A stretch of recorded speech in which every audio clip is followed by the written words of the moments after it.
Good morning, TikTok, and what can you say about that? Yeah, Chelsea are light years ahead of us. Light years. When you saw the starting 11 of City, you have to ask yourself, they weren't taking it seriously. The league is more important. I get it. But it's a sellout. But he rested McBurney. I predicted McBurney was going to score. He didn't even get in the team. But he's our prize asset up front, and they've got to protect him. I get it. Hughes was a doubt. If he's a doubt, you don't even chance him in a game like this. We just look at that team. No disrespect, you've got McCarthy in there, done all right, but he's not our first choice. Obviously, Hughes would be in there.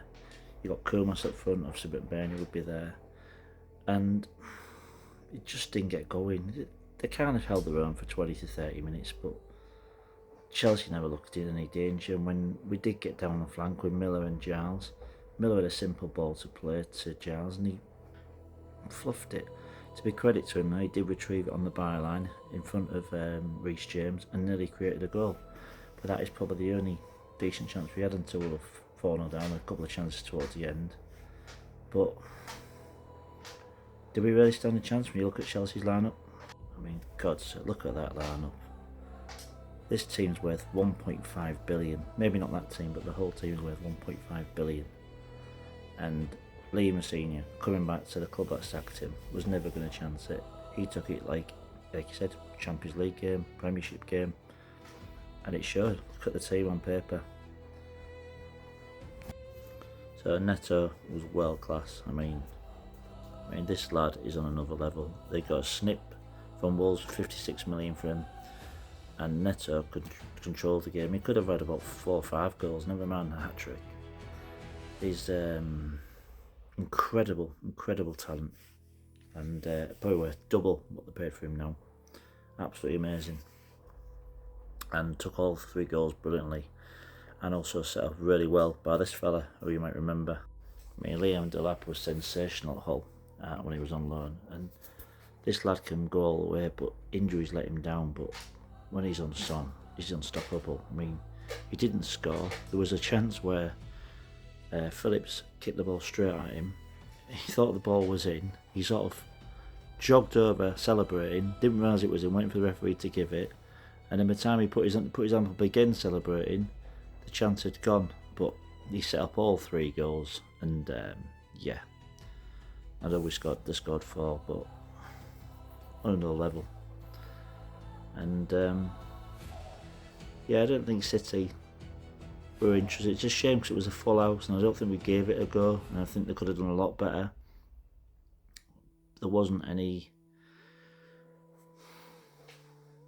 didn't seem any papers, and it let people down. And if it ends up being the best decision ever and we get promoted to the Premier League, then fine, but is it a chance gone to have a real good go at them? When you look at the sellout crowd, that's our sellout crowd, and we made a lot of noise. And I just felt the boys didn't deliver. I just didn't. And the last 3 games, Blackburn, Watford, and Bristol City, we haven't been at the races, and we need to really get back on it on Saturday against QPR. Because if we don't, we're going to start slipping down and out of that top 6, and it concerns me. They need a win on Saturday.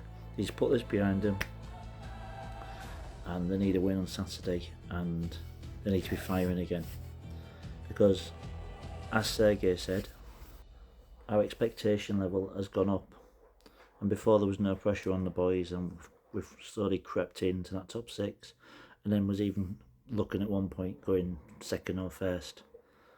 We're going to close that gap to 2 points if we'd have beaten Watford, but sadly we want to be. So the expectations got up, and now I think the fans expect minimum playoff. And as great a season it's been, we'd be very disappointed if we didn't get the playoffs now, because sometimes you have to check your chances, and next season it could be a stronger league, etc. Middlesbrough look like they're going to finish top. Coventry are faltering. Millwall are on a good run. We've got a stretch of 3 games coming up, and this will make or break City's season. Ipswich away, Tuesday the 3rd. Saturday the 7th, only 4 days later, Millwall at home, who are on fire at the minute, and Wrexham will be the Tuesday or the Wednesday. And then massive. That 3 games will define our season. And if we don't get any points from them, then we're not going to make the playoffs. I think we need to be looking minimum 6 on that. Definitely 6. If there's a serious about getting in the playoffs. As I say, it's been a good season so far. This was a crushing defeat. I just need to put it behind them. On to Saturday. And let's start winning again. Because it needs to happen. Take care. Up the Tigers.